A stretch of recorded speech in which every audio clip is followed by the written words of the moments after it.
Ashrafil Mursalin Sayyidina Maulana Muhammadin wa ala alihi wa sahbihi asma'in nama ba'du. Yang saya hormati Bupati Banyuwangi Haji Fistiandani Aswar Anas, Bapak Wakil Bupati Haji Sugira, Bapak Abdul Aswar Anas, semua pegawai Pemkab Banyuwangi. Saya akan ngaji kira-kira kurang lebih seperempat jam karena saya juga punya wadifah di sini. Saya akan ngaji tentang betapa mudahnya berbuat baik dan betapa mudahnya bersosialisasi yang jadi kebutuhan sosial masyarakat. Kemudian di saat yang sama sebagai kebaikan menurut Islam. Ini saya baca kitab yang sangat otoritatif, yaitu kitab Sahih Muslim, di mana kita tahu dalam Islam pegangan ahli sunnah wal jamaah juga pegangan ulama seluruh dunia adalah Al-Kutubus Sittah, kitab 6 diantaranya yang hadis Bukhari Muslim.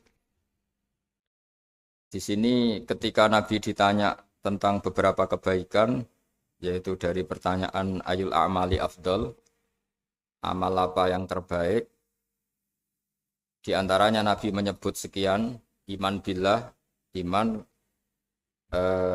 kepada Allah Ta'ala.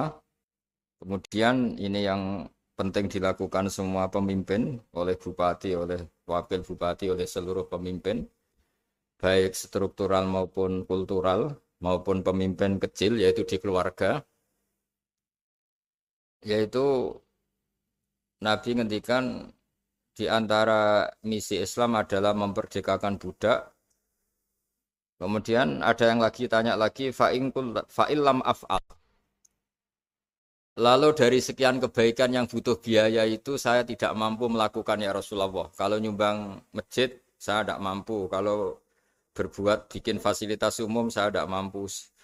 Ada yang sekian pertanyaan dari sahabat, kalau misalnya kebaikan yang butuh biaya kami tidak mampu, termasuk di sini disebutkan kemampuan berhaji, kemampuan zakat, kemampuan sedekah. Kalau semua itu kami tidak mampu ya Rasulullah.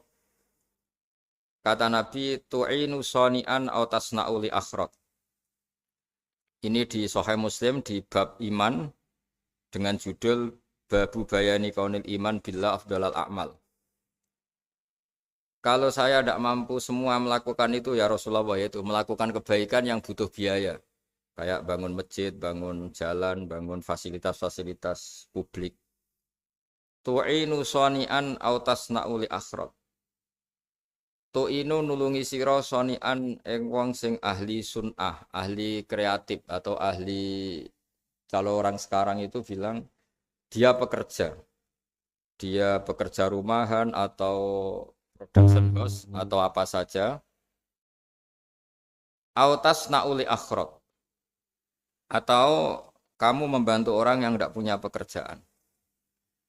Terus sahabat masih tanya, aro'aita indo'iftu an ba'dil amal.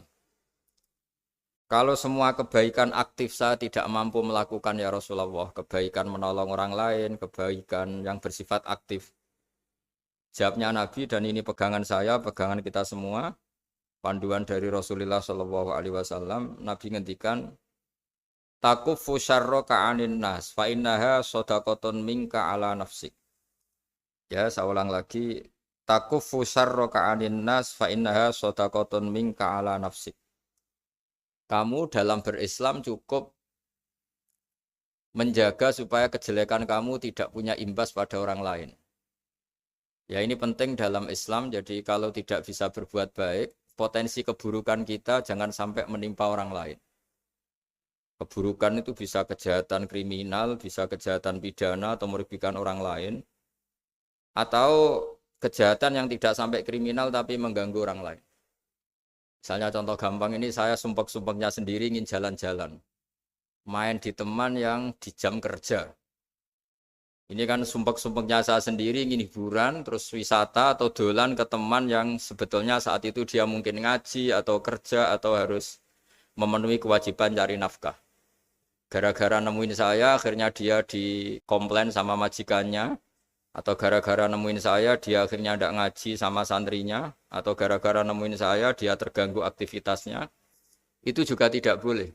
Karena berarti keburukan kita punya akibat pada orang lain. Jadi kaidah dalam Islam itu kalau tidak berbuat baik, potensi keburukan kita ini jangan sampai menimpa orang lain.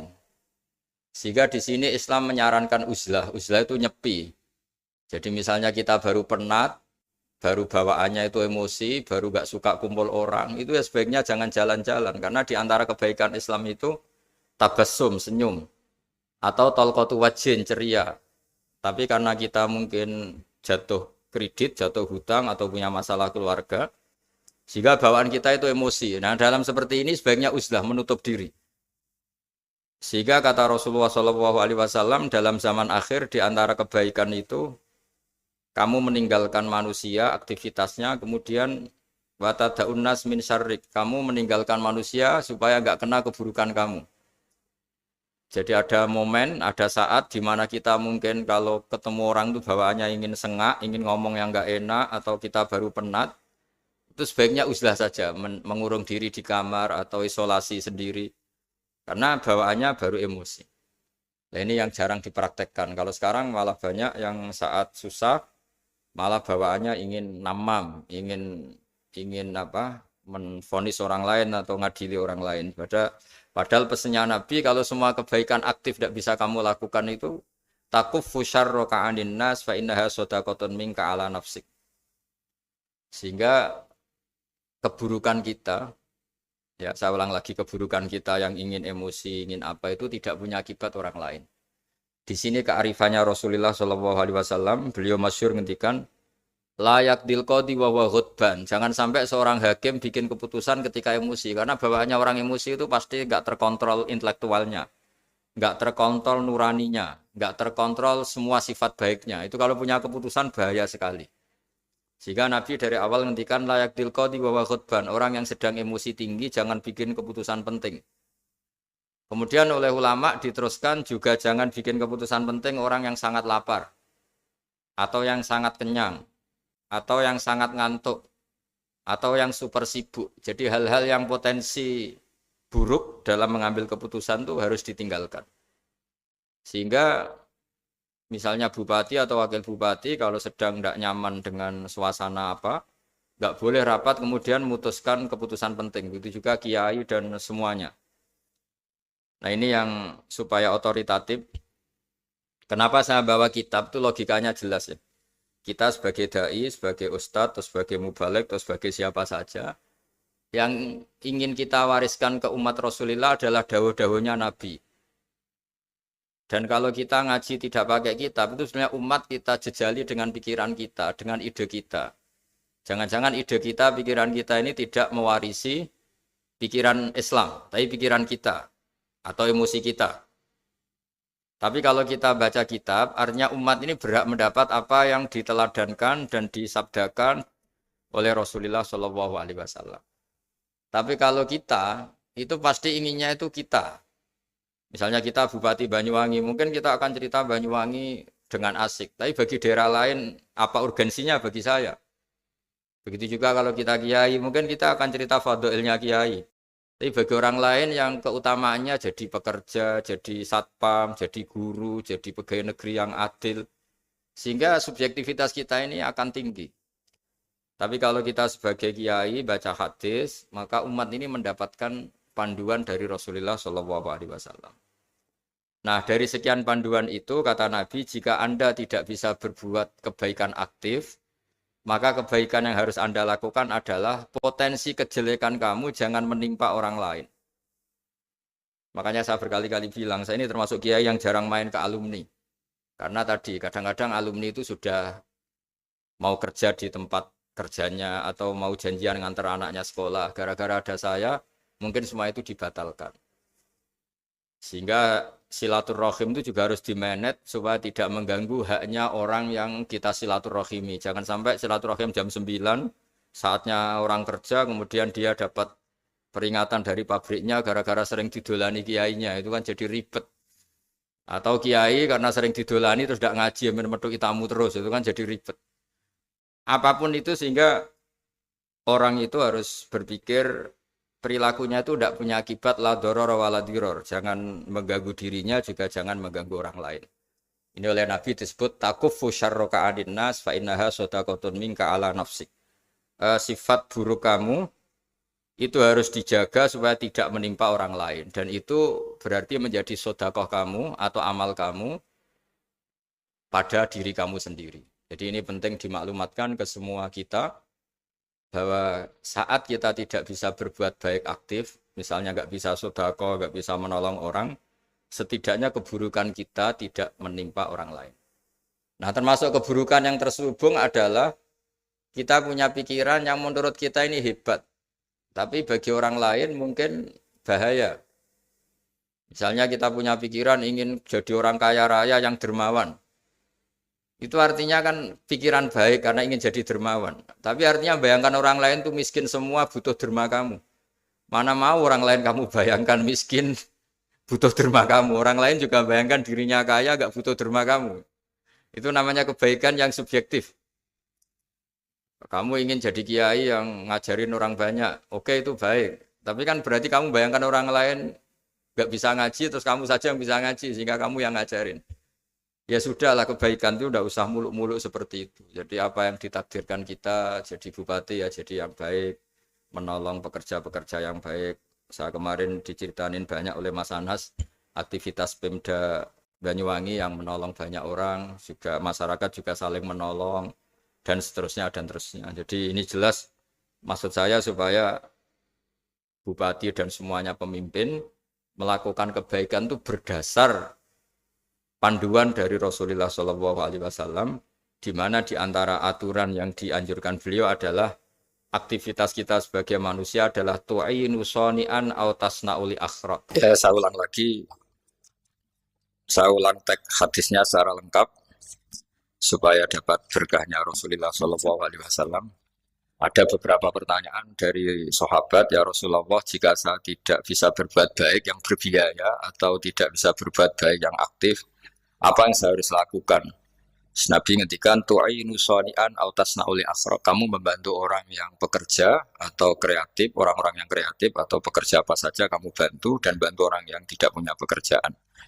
Terus ditanya lagi, qultu ya Rasulullah ara'aita in du'iftu an ba'dil amal. Bagaimana kalau itu pun saya tidak bisa ya Rasulullah?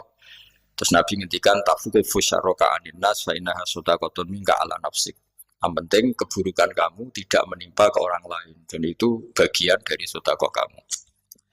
Nah, perlu saya ingatkan ke semua kita lah. Makanya pentingnya membaca umat Islam dengan ilmu usul fikih. Saya berkali-kali bilang, jika ada seseorang tidur, itu jangan kamu baca sebagai tidur yang meninggalkan tahajud, meninggalkan sholat qiyamul lail, meninggalkan wiridan di malam hari. Tapi juga bacalah saat itu dia tidak dugem, tidak maksiat, tidak narkoba. Sehingga barokahnya ilmu itu ada respek pada umat Islam yang tidur. Karena tidur itu juga ada fungsi meninggalkan sekian maksiat, sekian kriminalitas. Tapi kalau kita kulino tidak baca dengan ilmu, maka melihat orang tidur itu ya kayak meninggalkan tahajud, meninggalkan wiridan, meninggalkan qiyamul lail. Sehingga bawaannya kita ini akan kurang respek. Tapi kalau kita membacanya dengan ilmu, orang yang tidur di malam hari, maksudnya sudah sholat isya, itu ada sekian potensi maksiat yang dia tinggalkan. Dia tidak ngerasani orang, tidak adu-adu orang di medsos, dia tidak dugem, tidak meninggalkan. Pokoknya ada sekian kebaikan dalam saat tidur itu. Ini barokahnya ilmu. Tanpa ilmu kita tidak bisa respek seperti ini. Karena bawaannya akan, oh ini malam-malam tidak tahajud, tidak wiridan, tidak apa. Tapi kalau kita dengan ilmu, itu akan membaca dengan tidur, artinya orang tidak maksiat, tidak dugem, tidak ngerasanin orang, tidak ngata-ngatain orang. Nah di sini sadaqallahul azim ketika ngendikan wa min ayatihi manamukum billaili wan nahar. Termasuk ayat Allah itu orang tidur. Maksudnya tidur yang dengan dimaknai positif tadi, bisa istirahat, bisa meninggalkan maksiat, bisa apa-apa. Nah ini di sini hebatnya Rasulullah SAW ketika beliau memandu kebaikan. Di antara kebaikan itu apa? Takufu syarroka anin nas fa innaha sadaqatun minka ala nafsik. Kamu potensi buruk kamu atau keburukan kamu jangan sampai menimpa pada manusia, pada orang lain. Dan itu bagian dari sedekah kamu. Ya, saya mohon maaf sama Bu Bupati, sama semua Pemda, sama Wakil Bupati, karena saya tidak bisa lama-lama. Saya punya wadifah. Tadi ini pun sudah ngurting ngaji saya, karena saya harus ikut ngaji di sini. Dan mari sama-sama berdoa. Al-Fatihah.